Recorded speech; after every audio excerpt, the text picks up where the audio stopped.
Yeah, Trey, we'll take you back. The idea of this task force was born out of the idea that there was momentum to get funding moving in the direction to help out Highway 90 here. Now, two forms of funding have been put on the table. That is the American Rescue Plan Act dollars, as well as some Ride 2 surplus. Now, today, some other options were also brought up. The chance that state funding finally comes in to help out the highway, as well as the chance a sales tax will be needed to come in. Pleading for a roadmap to fix Highway 90. I just have a hard time understanding why this is not a priority. County leaders and neighbors coming together in a first task force for Highway 90, 905, and the Conway perimeter. This group needs to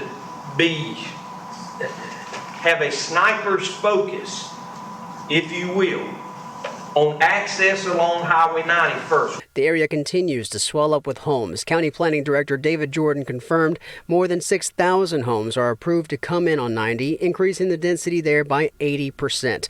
A majority building in a dangerous area near Tilly Swamp. I'm on an island. I can't get out of my neighborhood. This was the case when Hurricane Florence flooding inundated the region. Conversation shifted off the hopes of a 4-lane widening and directly to preventing disaster. But one DOT official said any work on the road is not any closer. Depending on the magnitude of the project, I mean, it's years. State Representative Tim McGinnis said GSATs may launch a feasibility study that could include Highway 90. He and the delegation plan to take a pitch to Columbia come January. Senator Greg Hembry and I have talked, and we're going to ask for $100 million for Highway 90. Still, with a roughly $400 million price tag, county leaders also shared the timeline for Ride 4 entering the funding traffic. Ride programs are voted on by the public and are funded basically by a sales tax. This as some Ride 3 projects remain ongoing, and the dust is still settling on Ride 2 funding. I asked the county chair about that. Do you think it's the right time to start talking about Ride 4? It is, because of the process it takes. It's going to take us a long time to get it done. And that time frame, according to Chairman Johnny Gardner, will be upwards to 7 years on the RIDE program. So what's next in all of this? Well, mark your calendars, folks.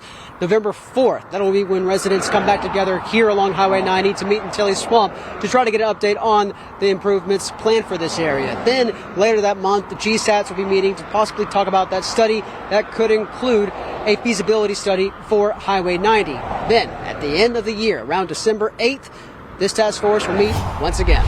Jen, today I spoke with a handful of Grand Strand residents, asking them what their thoughts are on the Biden administration's proposal that could have the IRS looking at their accounts. The Biden administration is proposing a comprehensive financial account information reporting regime. This is part of the administration's 2022 budget. They're trying to recover nearly $600 billion per year in unpaid taxes to help pay for Biden's Build Back Better social spending program. This includes any account, personal or business, with $600 or more. With concerns raising over the proposal, House Speaker Nancy Pelosi said, quote, "If people are breaking the law and not paying their taxes, one way to track them is through the banking measure." End quote. But South Carolina residents aren't sure they're on board. They're concerned about privacy and government overreach. I do feel that it is kind of an invasion of privacy because now, you're going to start looking at my bank and where I'm doing business, and then you're going to start making, conclusions off of that. I think it is overstepping the boundaries of knowing your personal private bank account information. It's not quite part of your taxes, and I don't feel they have a right to know that. I'm definitely all about having privacy, and I'm not looking forward to them prying into my personal belongings. So I spoke with other residents off camera who said they think it's ridiculous, while others were surprised at the proposal and didn't know how they felt about it. We also asked our viewers on Facebook what they thought, and we got responses like D Swift that said, "Who cares if you don't have anything to hide?" Or ones from Sheila Laney that say they have no business knowing what's in our bank accounts. It's our money and we've earned it.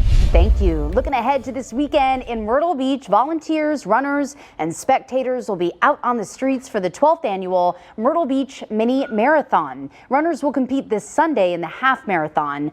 They'll take their marks at 7 a.m. on 8th Avenue North. Then they'll cross the finish line between 8th and 9th Avenues on North Ocean Boulevard.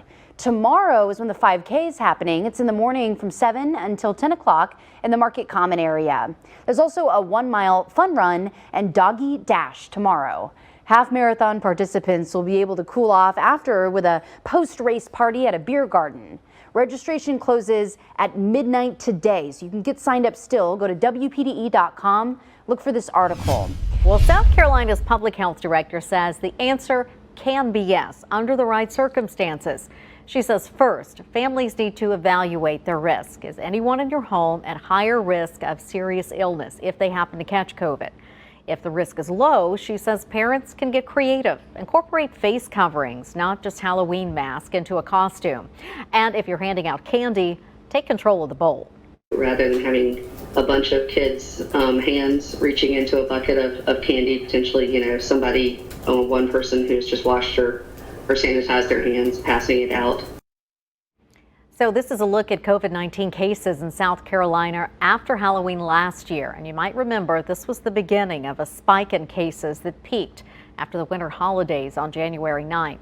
So if you're attending any holiday gatherings this year, Dr. Traxler says to remember the vaccine takes 2 weeks after the last dose to fully protect you.